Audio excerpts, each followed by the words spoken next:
નમસ્કાર દર્શક મિત્રો, હું છું દેવાંગ। વાત કરીએ પોલિટિકલ સ્ટ્રાઇકની।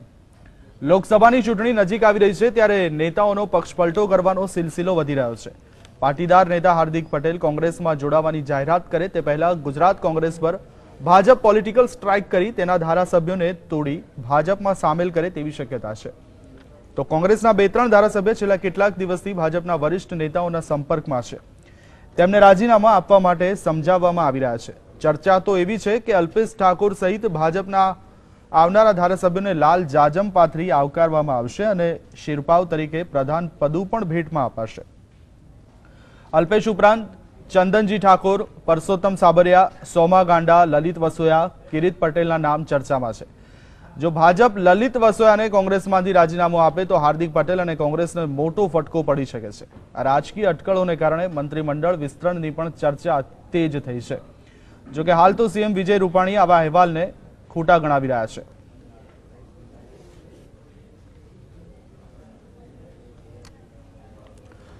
તો કોંગ્રેસના ધારાસભ્ય અલ્પેશ ઠાકોરે ભલે પક્ષપલટા સહિત કોઈ મુદ્દે આજે ફોડ પાડ્યો ન હોય, પરંતુ અલ્પેશ ઠાકોર ગમે તે ક્ષણે મોટો નિર્ણય કરી શકે છે।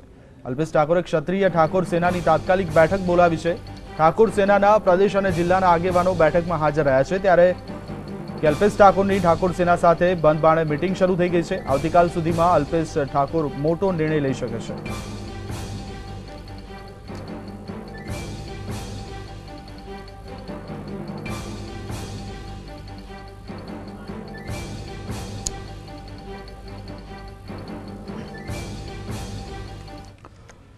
તો પોલિટિકલ સ્ટ્રાઇક આ વિષય ઉપર આપણે ચર્ચા કરીશું। ચર્ચામાં ભાગ લેવા મારી સાથે સ્ટુડિયોમાં હાજર છે રાજકીય વિશ્લેષક ડોક્ટર યજ્ઞેશભાઈ દવે, ભાજપમાંથી અનિલભાઈ પટેલ આપણી સાથે છે અને કોંગ્રેસમાંથી ભરતભાઈ દેસાઈ આપણી સાથે છે। આપ ત્રણેય મહાનુભાવોનું સ્વાગત છે।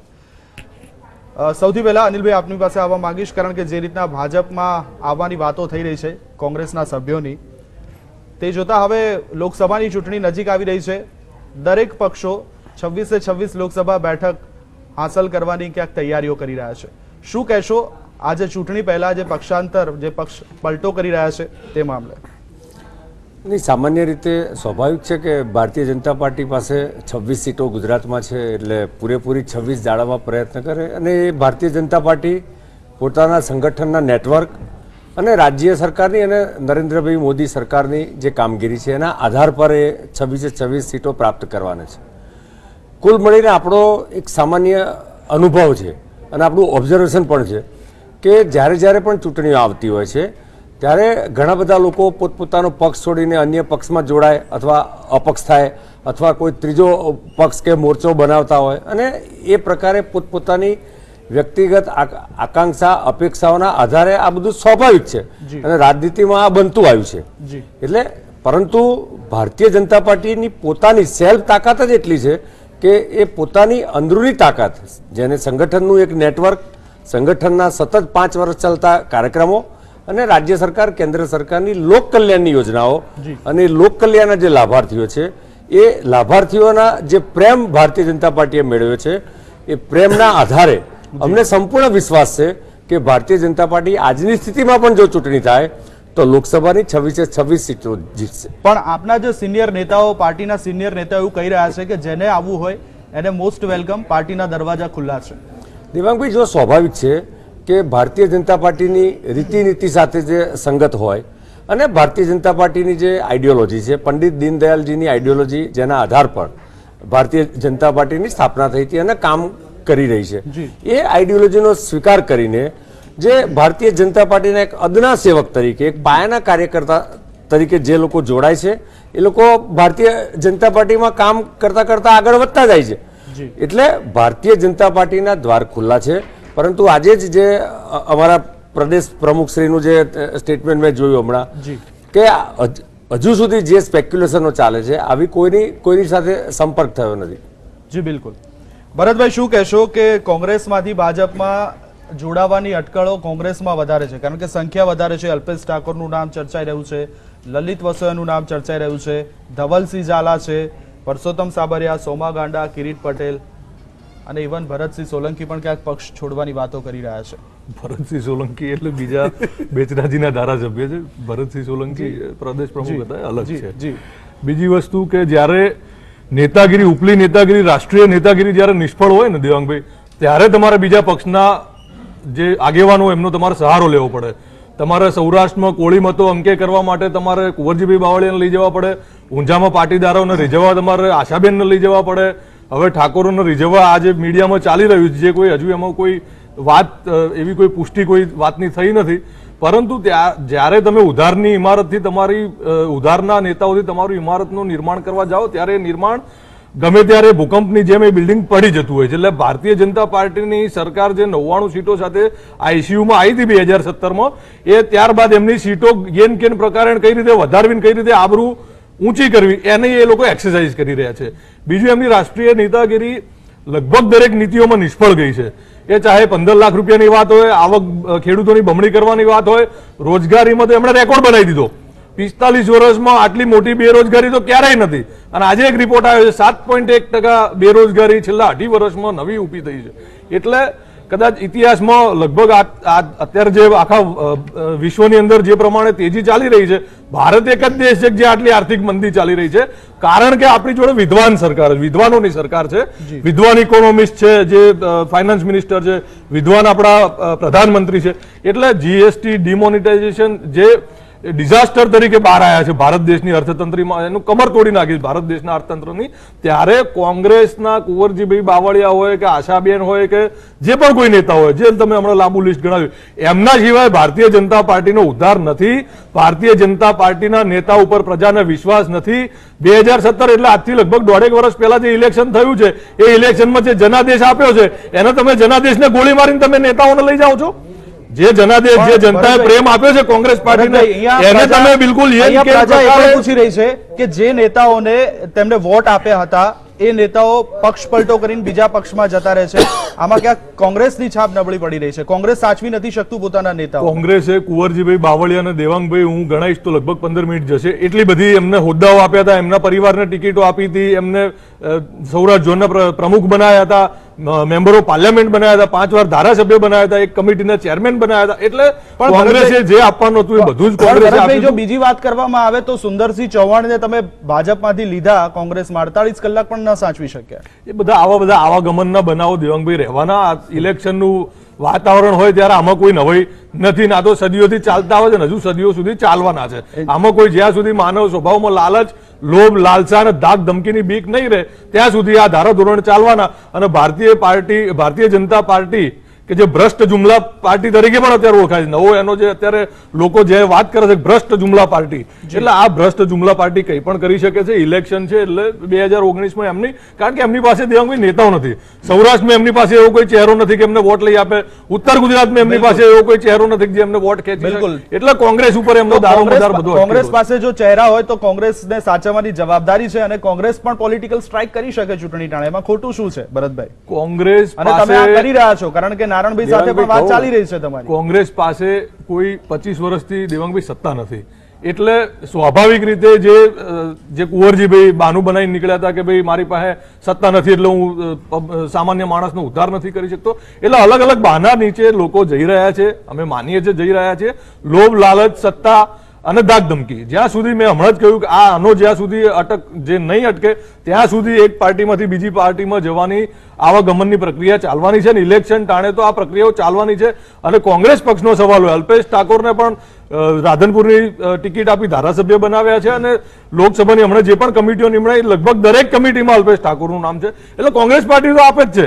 કોંગ્રેસ પાર્ટી જ્યારે સક્ષમ માણસ હોય અને એ માણસ જ્યારે જવાબદારી એની પૂરી કરી શકવા માટે સભાન હોય ત્યારે કોંગ્રેસ પક્ષ એમને જવાબદારીઓ આપે છે. યજ્ઞેશભાઈ શું કહેશો? બિલકુલ બિલકુલ હું આવું છું. તમને અડધો કલાકની આમાં શું છે અનિલભાઈ, તમે સરકારમાં બેઠેલા છો અને સરકારમાં બેઠેલા હોય એની સામે આક્ષેપોનું લિસ્ટ મોટું, હમણાં મોટું દિલ રાખવું જોઈએ. હમણાં સુધી મોદી સરકાર હતી, 2 દિવસથી એનડીએ સરકાર થઈ ગઈ છે. યજ્ઞેશભાઈ શું કહેશો? 5 વર્ષથી મોદી સરકાર ચાલતી હતી, 2 દિવસથી એનડીએ સરકાર થઈ ગઈ. પોલિટિકલ સ્ટ્રાઇક જે હવે ગુજરાતમાં હવે ઊભી થઈ છે કારણ કે એક પક્ષમાંથી બીજા પક્ષમાં, અને આ કોઈ નવી વાત નથી યજ્ઞેશભાઈ, પુનરાવર્તન થાય છે. બિલકુલ નવી વાત નથી. 2017 પહેલા કારણ કે જ્યારે પણ ચૂંટણી આવતી હોય છે ત્યારે આ વસ્તુ થતી હોય છે. 2017 પહેલા પણ બાપુ એક મોટું ટોળું લઈ અને કોંગ્રેસમાંથી નીકળી ગયા હતા અને બાપુ ન જોડાયા. બાપુએ પરોક્ષ રીતે કદાચ ભાજપને મદદ કરી એ વખતે, અને બાકીના જે સભ્યો હતા એ બધા જ ભાજપમાં જોડાઈ ગયા. એમાંના ઘણા ધારાસભ્ય પણ થયા, ઘણા હારી પણ ગયા. ઘણા કિસ્સા થયા. પણ થોડુંક આપણે એને જોઈએ તો ભારતીય જનતા પાર્ટી જે ખરી એનો પ્રચાર અને એની જે પદ્ધતિ છે એ સ્ટ્રેટેજિકલ છે, જ્યારે કોંગ્રેસ જે કરી એ વર્ચ્યુઅલ પ્રચાર અને વર્ચ્યુઅલ પદ્ધતિથી જાય છે. કારણ કે ભારતીય જનતા પાર્ટી જે કુંવરજીભાઈ બાવળિયાને લાવ્યા તેની પાછળનું ઘણું બધું મોટા રીઝન હતા કે કોળી સીટો ગુજરાતની અંદર 6 સીટો પર કોળી મતદારો અસર કરતા હતા. આખા ભારતમાં જોવા જઈએ તો 45 સીટો પર કોળી મતદારો અસર કરે છે. અને કુંવરજીભાઈ બાવળિયા એ કોળી મહાસભાના પ્રમુખ હતા ત્યારે આપણા રાષ્ટ્રપતિ જે ખરા રામનાથ કોવિંદ એ એમના પહેલા હતા અને એમની જગ્યાએ કુંવરજીભાઈ આવ્યા. એટલે એ જોતા એમણે સ્ટ્રેટેજિકલી જે કુંવરજીભાઈની પસંદગી કરી એ બહુ વિચારીને કરી. એ જ પરિસ્થિતિ ઉત્તર ગુજરાતની છે અત્યારે. હા, કે ઉત્તર ગુજરાતની અંદર 3 સીટો જે મહત્વની ગણાય, બનાસકાંઠા, મહેસાણા અને પાટણ, આ 3 સીટોની અંદર ગઈ વખતે ભારતીય જનતા પાર્ટી જે કરી એ 5,51,000 જેટલા વોટની સરસાઈથી જીતી હતી, 3 સીટનું ભેગું કરીએ તો. અને એ 2017ની અંદર જ્યારે જોવા જઈએ તો 2017માં આ 3 સીટની અંદર જે 21 સીટો વિધાનસભાની લાગે, આ 21 સીટોની ટોટલ સરસાઈ કરીએ તો કોંગ્રેસ જે કરી એ 5,48,000 વોટની સરસાઈ લઈ આવ્યું. એટલે માત્ર 2,000 વોટની સરસાઈ જ ભારતીય જનતા પાર્ટી પાસે રહી. હવે એનું સ્વિંગ જો જોવા જઈએ આપણે તો માત્ર પાટીદાર મતદારો જે ખરા એ ભારતીય જનતા પાર્ટીમાંથી કોંગ્રેસમાં કન્વર્ટ થયા એવું નથી. પાટીદાર મતદારોની સાથે સાથે ઠાકોર મતદારો પણ કન્વર્ટ થયા હતા. યજ્ઞેશભાઈ અહીંયા રોકીશ, એક સવાલ અહીંયા એ ઉભો થાય છે, એનો મતલબ એવો સમજવો કે ભારતીય જનતા પાર્ટી જનાધાર ખોઈ રહી છે, અથવા તો તમે સૌરાષ્ટ્ર અને ઉત્તર ગુજરાતની વાત કરી, ત્યાં એવો કોઈ ભારતીય જનતા પાર્ટી પાસે સક્ષમ નેતા નથી કે જે પ્રજાનો વિશ્વાસ જીતી શકે? જનાધાર ખોઈ રહી છે એવું નથી, પણ જે તે પરિસ્થિતિની અંદર જ્યારે નાની મોટી એન્ટી ઇન્કમ્બન્સી ઊભી થાય ત્યારે આ પ્રમાણેનું સ્વિંગ થતું હોય છે. અથવા તો કોઈ નવા નેતા જે ખરા એ ઊભા થાય તો એ નેતા પ્રત્યે લોકોની લાગણી એ ટેમ્પરરી લાગણી હોય છે, પણ એ થતી હોય છે. એ જ પરિસ્થિતિ પેદા થઈ કે જે હું એ જ વાત ઉપર આવું દેવાંગ ભાઈ, કે આ 3 સીટોની અંદર જે સ્વિંગ થયું એ માત્ર 2 નેતાઓના આધારે થયું. એક હાર્દિક પટેલના આધારે થયું અને બીજું જે થોડું ઘણું થયું એ અલ્પેશ ઠાકોરના આધારે થયું. અલ્પેશ ઠાકોર જે ખરા એ ઠાકોર મતોને કોંગ્રેસમાં લઈ જવા માટે સફળ રહ્યા, જ્યારે હાર્દિક પટેલ જે ખરા એ પાટીદાર મતદારોને લઈ જવા માટે. માત્ર એક જ બેઠક એવી હતી, વાવની બેઠક, કે જેની અંદર ચૌધરી મતદારો જે હતા એ પણ ભારતીય જનતા પાર્ટીમાંથી કોંગ્રેસ તરફ પડ્યા અને ગેનીબેનની જીત થઈ. તો એ કદાચ એવું માની શકાય કે શંકરભાઈ ચૌધરીની સ્થાનિક જે ખરી એ એન્ટી ઇન્કમ્બન્સી હોઈ શકે, પણ આ 2 મોટા ફેક્ટર હતા. એની સામે ભારતીય જનતા પાર્ટીએ પગલું એ ભર્યું કે સૌથી પહેલા જીવાભાઈ પટેલ જે મોટા નેતા ગણાતા હતા, કોંગ્રેસના અને પાટીદાર નેતા હતા મહેસાણાના, એમને પહેલા પોતાના પક્ષે લીધા. ત્યારબાદ આશાબેનને એમને પોતાના પક્ષે લીધા. અને હવે એમનું જે ગણિત છે એ ગણિતની અંદર એક જ વ્યક્તિ એવા છે જે અલ્પેશ ઠાકોર, કે જેમાં ફિટ બેસે છે. એટલે અલ્પેશ ઠાકોરને એન પ્રકારે પોતાના પક્ષે લેવાના પ્રયત્નો થઈ રહ્યા છે અને એ કદાચ ભારતીય જનતા પાર્ટી એમાં સફળ થશે. પણ અલ્પેશ ઠાકોરની જે નીતિ છે કે અલ્પેશ ઠાકોર એ એવા પ્રકારના વ્યક્તિ છે કે એ પહેલા પણ નેગોશિએશન ભારતીય જનતા પાર્ટી પાસે કરી ચૂકેલા છે. એમને પણ 20 સીટોની માંગણી કરી હતી ભૂતકાળમાં અને જે ન આપતા એમને પોતાની ડેટ પણ પાછી ઠેલી હતી જોડાવાની રાજકીય પક્ષમાં, અને પછી કોંગ્રેસમાં એમને સમાધાન કર્યું, કોંગ્રેસ સાથે જોડાઈ ગયા. અને અત્યારે પણ મને એવું લાગી રહ્યું છે કે એમણે જે આવતીકાલે મિટિંગ બોલાવી છે એટલે એ કોઈ પ્રકારનું નેગોશિએશન હોઈ શકે, અથવા તો કોંગ્રેસ પાસે કોઈ પ્રકારની બુમરેંગ હોઈ શકે કોંગ્રેસ પાસે. બિલકુલ, એટલે આવતીકાલે પ્રેસ પછી ખબર પડશે કે શું કરી શકે છે, કંઈક મોટો ધડાકો કરે તેવી પણ ક્યાંક વાતો થઈ. અનિલભાઈ, ભ્રષ્ટ જુમલા પાર્ટી, ભરતભાઈનો સીધો આક્ષેપ. બીજી વાત કે તમારામાં કોઈ એવા નેતા નથી એટલે તમારે કોંગ્રેસના નેતાઓની જરૂર પડે છે.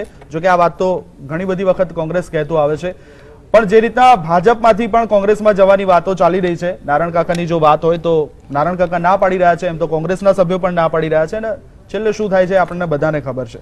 શું કહેશો કે ભ્રષ્ટ જુમલા પાર્ટી કેમ જનાધાર ખોઈ રહી છે? મને એવું લાગે છે કે કદાચ એ 2004થી 2014 વચ્ચેનો જે મનમોહન સિંહનો કાર્યકાળ હતો એની કદાચ એમને યાદ આવી ગયું એવું લાગે છે.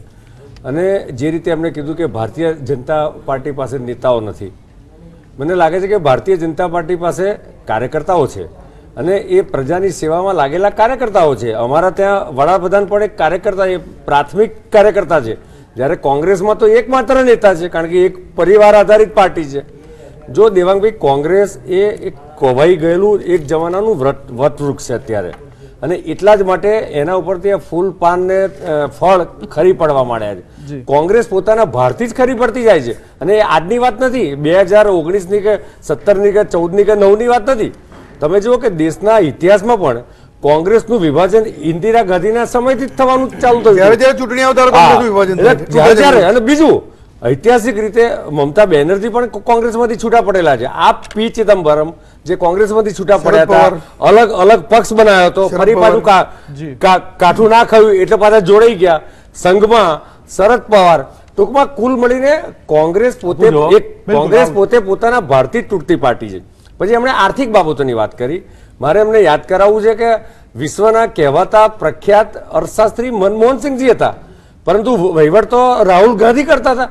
એટલા માટે જે તે વખતે 2014માં તમે હિન્દુસ્તાનનું રેન્કિંગ જંકમાં હતું, માઇનસ રેન્કિંગ હતું. હું ચેલેન્જ સાથે કહેવા માંગુ છું એમને, એ વખતનો ઇન્ડસ્ટ્રીયલ ગ્રોથ માઇનસ જે આઈઆઈપી કહેવાય એ -333 હતો. એટલે દેશની પરિસ્થિતિ જે ફિસ્કલ ડેફિસિટ એ 4.5-5% સુધી પહોંચી ગઈ હતી. જે ફાઇનાન્શિયલ ડિસિપ્લિન જે 4 ગણાય, જીડીપી, ફિસ્કલ ડેફિસિટ, ઇન્ફ્લેશન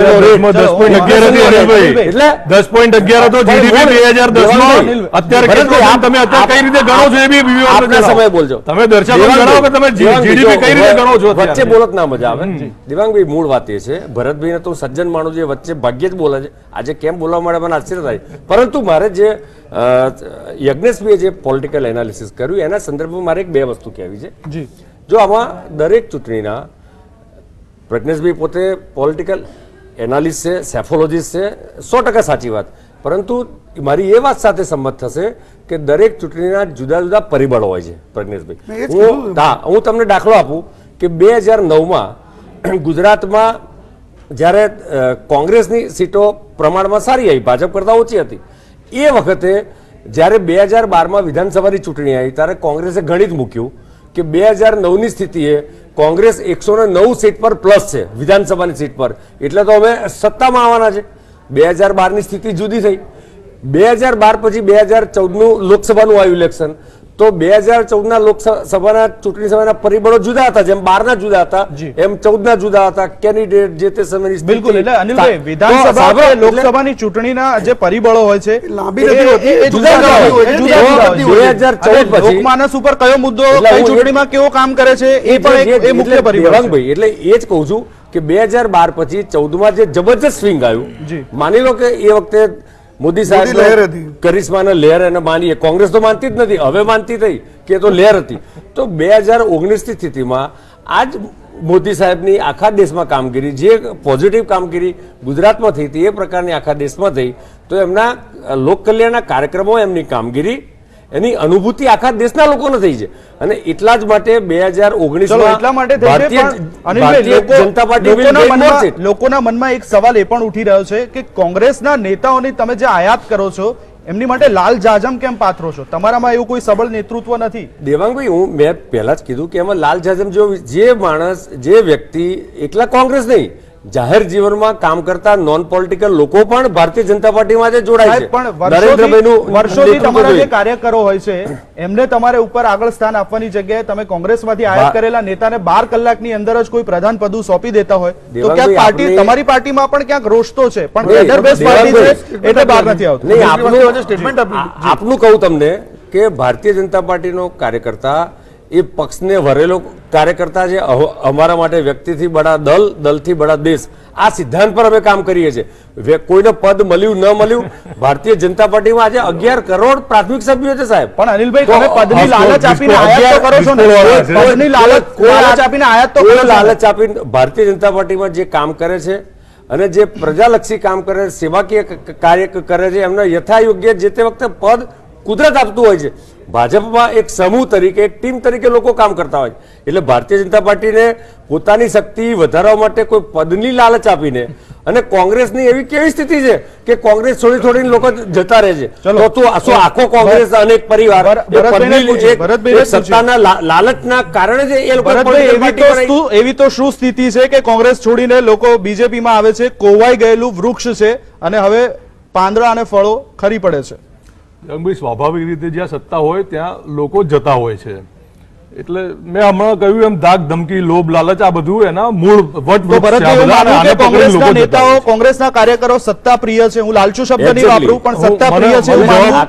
હું જવાબ આપું તો બધા જવાબો તમને મળી જશે. અનિલભાઈ, જેવા લાગે છે કે કોંગ્રેસ એ ફક્ત સત્તા અને સત્તા આધારિત રચાયેલી પાર્ટી છે અને એટલા જ માટે એ અમે કોંગ્રેસ લોકો સત્તા છોડી આધારિત હોત પાર્ટી તો યુપીમાં ગઠબંધન કરી લીધું હોત, દિલ્હીમાં આમ આદમી પાર્ટી જોડે કરી લીધું હોત. અમે ના નથી પાડી કર્યા. યાર. ના, એમણે ના નથી પાડી. સપા તમે બસપા ના પાડી સીટો તમે આપવાની. વાંચો, આમ આદમી સપા પાર્ટી બસપા ના આમ આદમી પાડી પાર્ટીને અમે ના પાડી છે ને અખિલેશ યાદવ આમ આદમી વાળા અખિલેશ યાદવ દરેક નેશનલ પ્લેટફોર્મ ઉપર બોલે છે કે હમ રાહુલ ગાંધી કે સાથ હૈ. હવે મને સાંભળો. તમે ઘણા બધા સવાલ કર્યા, મને જવાબ આપો. ભરતભાઈ જણાવો. એક તો અનિલભાઈ જેવા સંનિષ્ઠ અને આટલા હોશિયાર અને સજ્જન માણસોને ભારતીય જનતા પાર્ટીની બે માણસોએ હાઈજેક કરેલી જે નેતાગીરી છે એ આવા હજારો લાખો કાર્યકરોને અત્યારે એમને ભોગવવાનો વારો હોય. કારણ કે આમના જેવા સંનિષ્ઠ અનિલભાઈ જેવા કાર્યકરોને ક્યાંય શું એમની પાર્ટીમાં મહત્વ ભાજપમાં બધા સંનિષ્ઠ છે. શું હશે મને ખબર સંનિષ્ઠ નથી, છે. પરંતુ કાલનો ઉઠેલો આયેલો પહેલી વખત ધારાસભ્ય બનેલો માણસ ભારતીય જનતા પાર્ટી ખભે બેસાડીને લઈ જાય છે.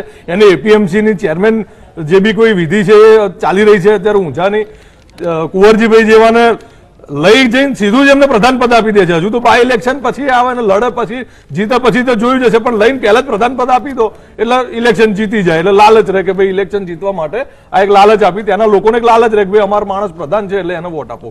એટલે ભારતીય જનતા પાર્ટી સત્તાનું કેન્દ્રીકરણ અત્યારે ભારતીય જનતા પાર્ટીમાં છે અને તમે સોગઠાઈ રીતે જ ગોઠવી રહ્યા છો કે તમારી સત્તા જળવાઈ રહે. કારણ કે તમને ખબર છે કે સત્તા ઉપરથી ઉતરશું તો હાલ શું થશે. ભજનલાલને યાદ કરજો. મને સાંભળો, તમને બહુ સરસ રીતે મેં સાંભળ્યા હતા. બાદમાં તમે પહેલી જ જે ઓપનિંગ કર્યું ત્યારે તમે એમ કીધું કે અમે એટલા બધા કામ કર્યા છે ને લોકોનો પ્રેમ અમારી જોડે છે.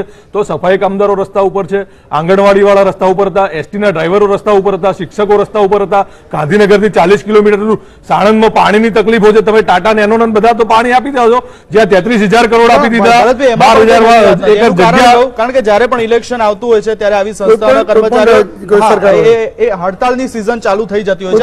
યુપીએ શાસનકાળમાં આ ગુજરાતમાં આ બધા બનાવો બની રહ્યા છે અને ગુજરાતમાં અત્યારે ઇલેક્શન નથી, લોકસભાનું ઇલેક્શન આખા ભારતમાં છે, પણ અહીંયાના જે 7મા પગાર પંચના પગાર સરકારે નથી આપ્યા. ઘણા બધા કારણો છે, આંગણવાડીઓ બેનના પગારો જે ધારાધોરણ છે એના કરતા એટલે ઘણા બધા કારણો છે.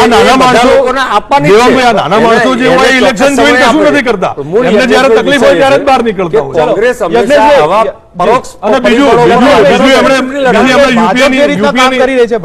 યુપીએની સરકારની વાત કરી, પોતાની તરફ આકર્ષી, મને 2 મિનિટનો પરંતુ ભાજપ પણ જો આ કાર્ય કરી રહી છે અત્યારે અમારી સરકાર હોત તો ભાજપ વાળા બંને પક્ષોને કેવો નુકસાન કે ફાયદો કરાવી શકે.